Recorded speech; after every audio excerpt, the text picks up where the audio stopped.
शिक्कामोर्तब होण्याची शक्यता आहे। स्थानिक स्वराज्य संस्थांच्या निवडणुकीमध्ये युतीचे अधिकार जिल्हा पातळीवरती दिल्याची माहिती मुख्यमंत्री फडणवीसांनी दिली आहे। शक्य असेल तिथे युतीचा प्रयत्न करा अशा सूचना पदाधिकाऱ्यांना दिल्याचंही फडणवीसांनी सांगितलंय।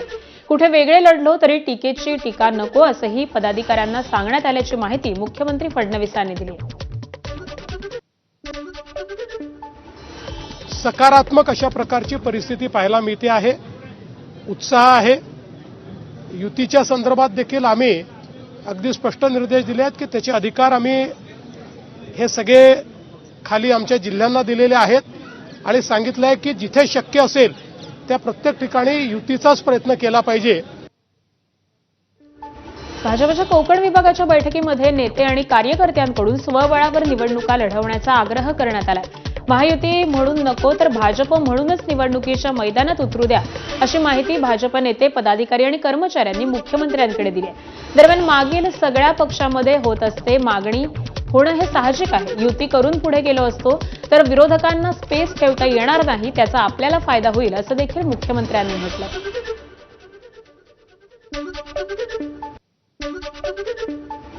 मागणी नेहमीच होत असते आणि सगळ्या पक्षात होत असते, त्याच्यामुळे अशी मागणी होणं काही वावगं नाही आहे। पण आम्ही त्यांना हे सांगितलेलं आहे की आपल्याला भविष्याचा विचार करून या ठिकाणी काम करायचं आहे। त्यामुळे जिथे युती शक्य आहे तिथे युती करून आपण पुढे गेलो तर आपल्याला त्याचा फायदा हा होईल की आपले जे विरोधक आहेत त्यांच्याकरता आपल्याला काही स्पेस ठेवणार नाही आणि आपल्या महायुतीला त्याचा फायदा होईल।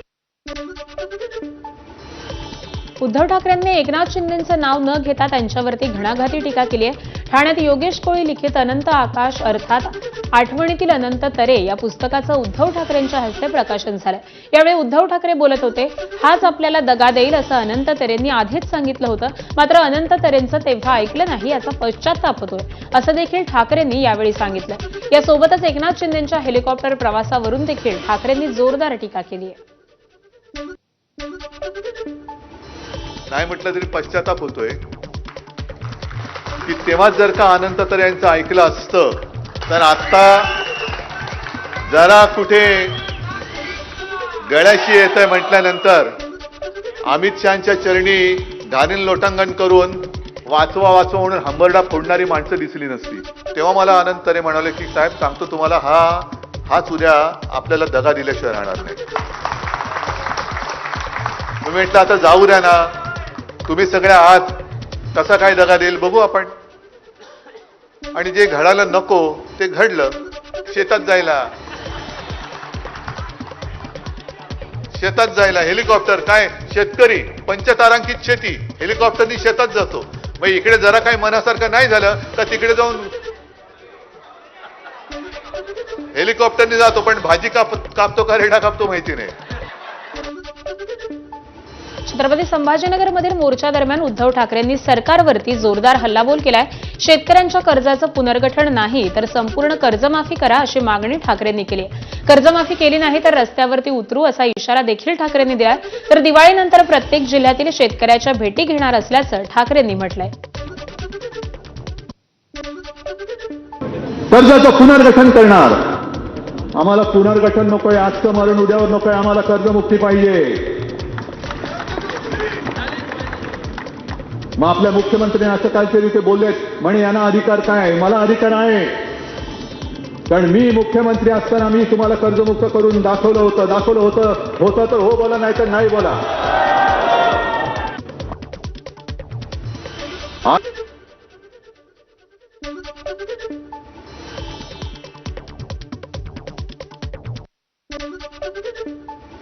दरम्यान यावर देवेंद्र फडणवीसांनी प्रतिक्रिया दिली आहे। दिवाळीपूर्वी शेतकऱ्यांना मदत देण्याचा सरकारचा प्रयत्न आहे। उद्धव ठाकरेंना आम्ही रस्त्यावर उतरू देणार नाही अशी प्रतिक्रिया ही देवेंद्र फडणवीसांनी दिली।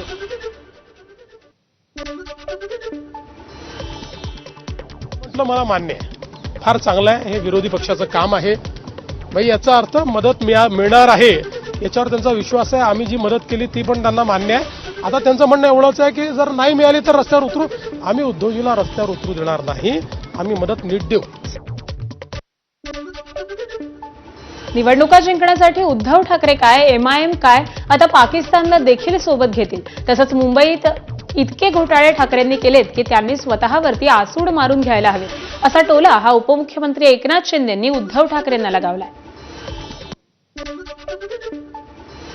MIM काय आहे ते उद्या पाकिस्तानला सोबत घेतील निवडणुका जिंकण्यासाठी. त्यांचा काही भरोसा राहिलेला नाही. त्यांना निवडणुका जिंकण्यासाठी जे जे काही करता येईल ते करू शकतात, कारण त्यांनी बाळासाहेबांचे विचार 2019ला सोडलेले आहेत. मुंबई भाजप कार्यालयात कोकण आणि ठाणे विभागाची बैठक पार पडली. मुख्यमंत्री देवेंद्र फडणवीस आणि भाजप प्रदेशाध्यक्ष रवींद्र चव्हाणांच्या उपस्थितीत बैठक संपन्न झाली. टीका करताना युतीत असल्याचं भान ठेवा, अशा सूचना मुख्यमंत्र्यांनी पदाधिकाऱ्यांना दिल्या. स्वबळावर लढायचं की महायुतीमध्ये, हा निर्णय प्रत्येक जिल्हाध्यक्षांवरती सोपवण्यात आलाय. मित्रपक्षांना त्रास होणार नाही याची काळजी घ्या, असा सल्ला देखील फडणवीस आणि रवींद्र चव्हाणांनी पदाधिकाऱ्यांना दिलाय. दरम्यान या बैठकीमध्ये काही कार्यकर्त्यांनी स्वबळावर निवडणुका लढवण्याचा आग्रह हा मुख्यमंत्र्यांकडे केला. मात्र स्वबळावर लढवण्याचा निर्णय हा स्थानिक पातळीवरच घेतला जाईल, असं मुख्यमंत्री म्हणाले.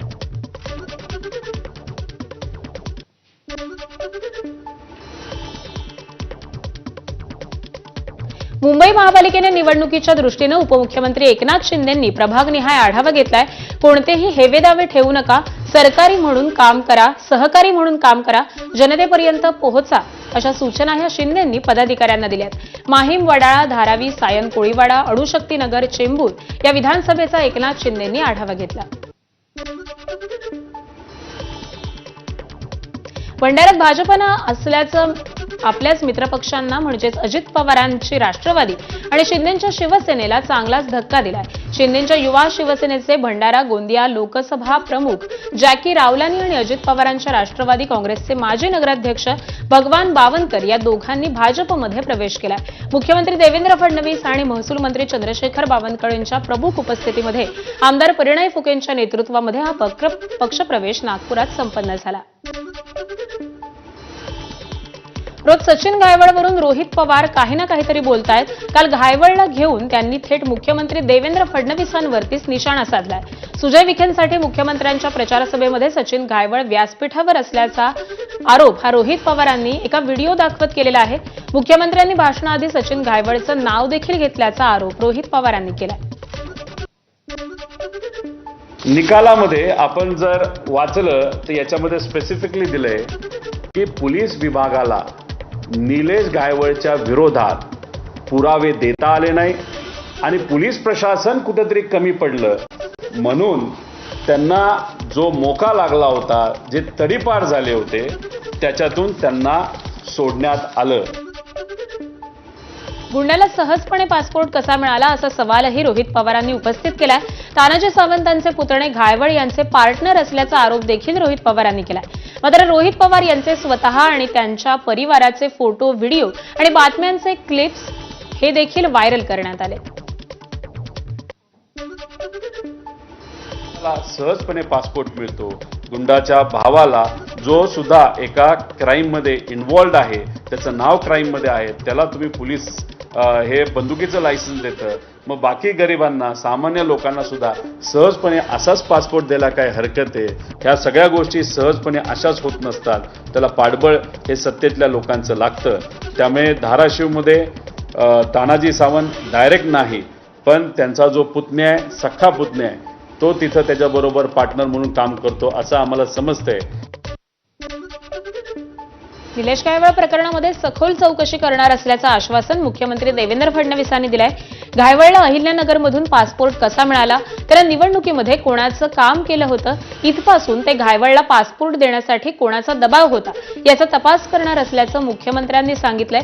अशा प्रकारच्या प्रवृत्तीला दुसरा पक्ष असो किंवा आमचा पक्ष असो, कुणीही त्याला थारा देता कामा नये, असं देखील मुख्यमंत्री फडणवीसांनी म्हटलंय. हा व्यक्ती इथे राहत नाही, ते अहवालात कुठेही मेन्शन केलं नाही आणि त्यामुळे हा पासपोर्ट त्यांना मिळाला आणि ते पळून जाऊ शकले.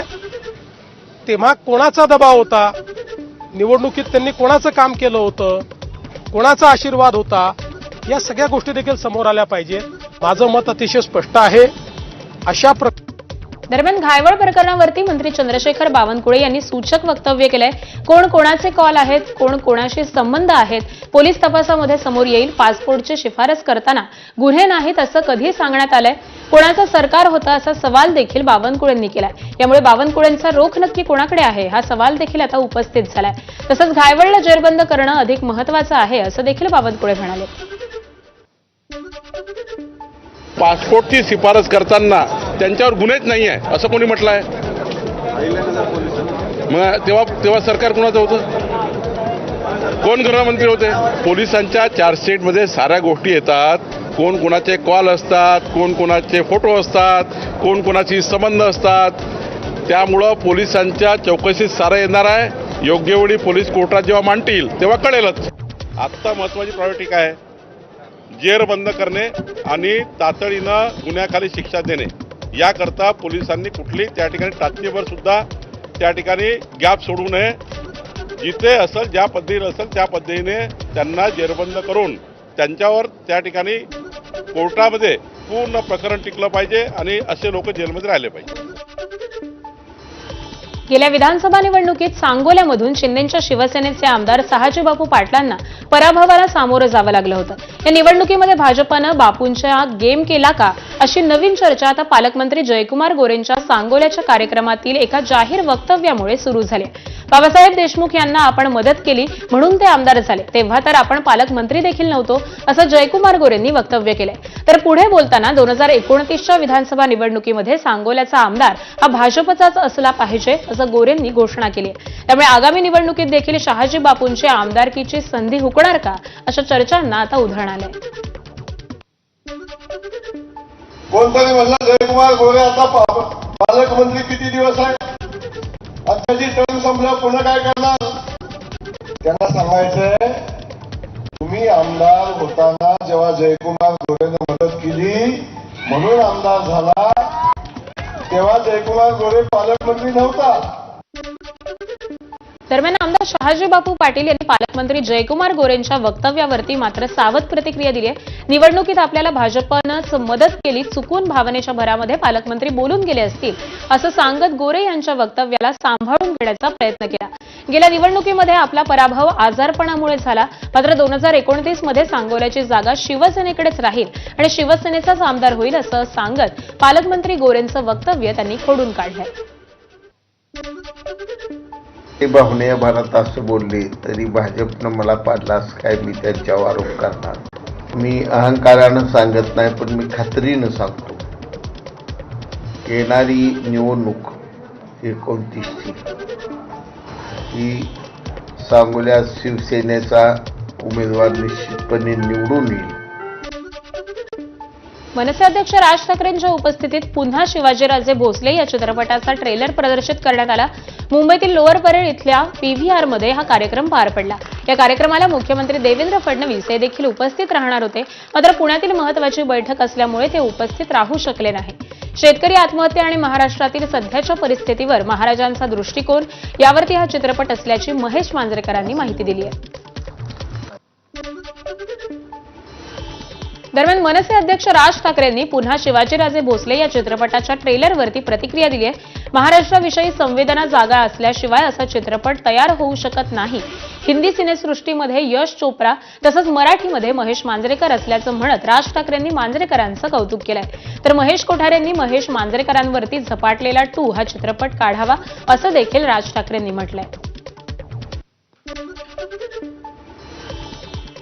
मुख्यमंत्री देवेंद्र फडणवीस हे देखील पुन्हा शिवाजीराजे भोसले या चित्रपटाच्या ट्रेलर लॉन्चिंगसाठी येणार होते, पण पुण्यामध्ये काही कार्यक्रमामध्ये व्यस्त असल्यामुळे ते येऊ शकले नाहीत. तर महेश मांजरेकरांना या संदर्भामध्ये फोनद्वारे कळवत होते. त्यांनी आपला ट्रेलर नंतर दाखवणार असल्याची प्रतिक्रिया ही आता फडणवीसांनी दिली आहे. मी त्यांना फोन करून सकाळीच कळवलं होतं, कारण ज्यावेळी 5 वाजताचा कार्यक्रम होता आणि ज्यावेळी सगळी आमची रचना मी बघितली तेव्हा माझ्या लक्षात आलं की मी काही मुंबईत पोहोचू शकत नाही. त्यामुळे मी सकाळीच त्यांना फोन करून कळवलं. त्यामुळे माझ्याकरता ते वेगळा दाखवणार आहेत. पुण्यामध्ये मनोहर भिडे गुरुजींनी मुख्यमंत्री देवेंद्र फडणवीसांची भेट घेतली. फडणवीस आणि भिडे गुरुजी यांच्यामध्ये बंद दाराआड चर्चा झाल्याची माहिती आहे. भाजपच्या बैठकीदरम्यान दोघांचीही भेट झाली आहे. भिडे गुरुजी मला इन्व्हिटेशन द्यायला आले होते. त्यांची जी मोहीम चालते त्यांनी मला त्या मोहिमेमध्ये निमंत्रण दिलेलं आहे. डिसेंबरमध्ये आहे ती. त्याचं निमंत्रण दिलेलं मी त्यांना सांगितलं आहे मला त्यावेळेस निवडणुका बघून शक्य असेल तर मी येईन. औंध शिक्षण मंडळाच्या श्रीमंत हर्षिता राजे इंग्लिश मीडियम शाळेच्या नवीन इमारतीचं उपमुख्यमंत्री अजित पवारांच्या हस्ते लोकार्पण झालं. यावेळी प्रतिनिधी गायत्री देवी आणि दोन्ही राजकुमारींच्या हस्ते पुणेरी पगडी, तलवार आणि चांदीचा लखोटा देऊन उपमुख्यमंत्री अजित पवारांचा सन्मान करण्यात आला. यावेळी इंग्लिश मीडियम हायस्कूलचे विद्यार्थी आणि शिक्षक वर्ग उपस्थित होते. सोलापूर जिल्ह्यातील सांगोल्यामध्ये शेकापच्या अनेक पदाधिकाऱ्यांनी भाजपमध्ये प्रवेश केलाय. यावेळी निघालेल्या रॅलीवेळी दिवंगत माजी आमदार गणपतराव देशमुख यांच्या घरावर दारूची बाटली फेकल्याचा आरोप करण्यात आला. या प्रकरणी कोळा गावातील 4 संशयितांना सांगोला पोलिसांनी चौकशीसाठी ताब्यात घेतलंय. हे संशयित तरुण भाजप प्रवेश रॅलीमध्ये सहभागी होते. या तरुणांनी दारूच्या नशेमध्ये दारूची बाटली ही देशमुखांच्या घरावरती फेकल्याची प्राथमिक माहिती समोर आली. बीड जिल्हा कारागृहातील कैद्यांच्या कथित धर्म परिवर्तनाप्रकरणी पुणे दक्षता पथकाकडून तक्रारदार कैद्यांची चौकशी करण्यात आली आहे. दक्षता पथकातील 3 अधिकाऱ्यांनी या प्रकरणाची संपूर्ण माहिती घेतली आहे. ज्या कैद्यांनी धर्म परिवर्तनाबाबत तक्रारी केल्या होत्या त्यांचे जबाब देखील नोंदवण्यात आले. कारागृह अधीक्षक पेट्रस गायकवाड यांच्याकडून कैद्यांचं धर्म परिवर्तन केलं जात असल्याचा आरोप हा भाजप आमदार गोपीचंद पडळकर आणि कैद्यांच्या वकिलांनी केला होता. त्यानंतर आता उच्चस्तरीय चौकशी सुरू करण्यात आली आहे. 2 दिवसांपूर्वी छत्रपती संभाजीनगरमधील पथकानं चौकशी केलेली होती आणि त्यानंतर पुण्याच्या दक्षता पथकानं याबाबत आढावा घेतला. नवी मुंबई आंतरराष्ट्रीय विमानतळाचं उद्घाटन झालेलं असून येत्या डिसेंबर महिन्यामध्ये प्रत्यक्ष विमान सेवा सुरू होणार आहे. धावपट्टीवर उतरणाऱ्या आणि उड्डाण घेणाऱ्या विमानांना फ्लोईंग पक्ष्यांचा धोका होऊ शकतो असा रिपोर्ट हा सिडकोकडून बनवला जातोय. विमानतळापासून काही अंतरावरच नेरूळ पामबीच रोड लगत डीपीएस तलाव आणि खाडीचा परिसर आहे. या तलावामध्ये परदेशातून आलेल्या हजारो फ्लोमिंगो या पक्ष्यांचा संचार असतो. या ठिकाणी येणारे फ्लोमिंगो पक्षी विमानाच्या मार्गामध्ये येऊन अपघात होऊ शकतो असा शोध लावला जातोय आणि त्यामुळे पक्ष्यांचा अधिवास असलेला तलाव हा बुजवण्याचा घाट आता सिडकोचा आहे. दहिसर अंधेरी पश्चिम मेट्रो 2A आणि दहिसर गुंदवली मेट्रो 7 मार्गिकेवरील वेळापत्रकामध्ये आजपासून आठवडाभरासाठी बदल करण्यात आलाय. या मार्गिकेवरील सेवा या आजपासून 18 ऑक्टोबरपर्यंत सकाळच्या वेळा काही मिनिटं उशिरा सुरू होणार आहेत अशी माहिती मुंबई महानगर प्रदेश विकास प्राधिकरणानं दिली आहे. MMRDAनं सध्या दहिसर मीरा भाईंदर मेट्रो 9 मार्गिकेतील दहिसर काशीगाव टप्प्याचा एकत्रीकरणासह सुरक्षा चाचण्यांचं काम हे हाती घेतलेलं आहे. या कामासाठी MMRDAनं मेट्रो 2A आणि मेट्रो 7 मार्गिकांची सेवा सकाळी काही मिनिटांनी उशिरा सुरू करण्याचा निर्णय घेतलाय. मुंबई महापालिका निवडणुकीसाठी प्रभाग आरक्षण कार्यप्रणालीबाबत अधिसूचना जारी करण्यात आली आहे. प्रभाग आरक्षण सोडत चक्राकार पद्धतीनं काढण्यात येणार आहे. पुढील आठवड्यामध्ये प्रभाग आरक्षण सोडत कार्यक्रम जाहीर करून प्रभाग आरक्षण काढलं जाईल. अधिसूचना जारी करून पालिकेला आदर्श कार्यप्रणाली नेमून देण्यात आलेली आहे. यामध्ये अनुसूचित जमाती, महिला आणि खुला वर्गाच्या 17 जागा, अनुसूचित जमातीच्या 2 जागा आणि इतर मागासवर्गीयांच्या 61 जागा आहेत. यांचे महिला आणि पुरुष असं आरक्षण काढलं जाईल. त्यानंतर उर्वरित सर्वसामान्य गटातील प्रभागाच्या आधी महिला प्रवर्ग यांचं आरक्षण काढून उर्वरित सर्व प्रभाग हा खुला प्रभाग म्हणून जाहीर करण्यात येईल. चक्राकार पद्धतीमुळे सध्या असलेले सर्व आरक्षित प्रभाग हे बदलले जाणार आहेत. नांदेडच्या किनवट तालुक्यातील साखर्णी गावातील बंजारा समाजाच्या काही बांधवांनी अशोक चव्हाणांचा ताफा अडवला. यावेळी जोरदार घोषणाबाजी करत बंजारा समाजाला एसटी प्रवर्गामधून आरक्षण देण्याची मागणी करण्यात आली. तुळजापूर तालुक्यामध्ये 0 शेत जमिनीचं नुकसान झालंय. एकाही शेतकऱ्याची जमीन खरडून गेली नाही असा अजब अहवाल धाराशिव जिल्हा प्रशासनानं दिल्याचं ठाकरेंच्या शिवसेनेचे आमदार कैलास पाटील यांनी म्हटलंय. तसंच पंचनामे नीट झाले नाहीत, कामात कुचराई करणाऱ्या अधिकाऱ्यांवरती कारवाईची मागणी देखील कैलास पाटील यांनी केली. 3 महिने तलाठी त्या गावात जात नाही अशाही काही तक्रारी होत्या. कृषी काही ठिकाणी जात नाही अशा काही कर्मचारी, ठराविक कर्मचारी तक्रारी होत्या. अशा आपत्तीच्या वेळेस तरी सर्व कर्मचाऱ्यांनी आपल्या सध्याच्या ठिकाणी हजर राहणं, पूर्ण वेळ हजर राहणं आणि शेतकऱ्यांचे पंचनामे व्यवस्थितरित्या करून शासनाला कळवणं ही जबाबदारी असताना काही जर कर्मचारी कुचराई करत असतील त्यांच्यावर कारवाई करायची सूचना दिली जाते.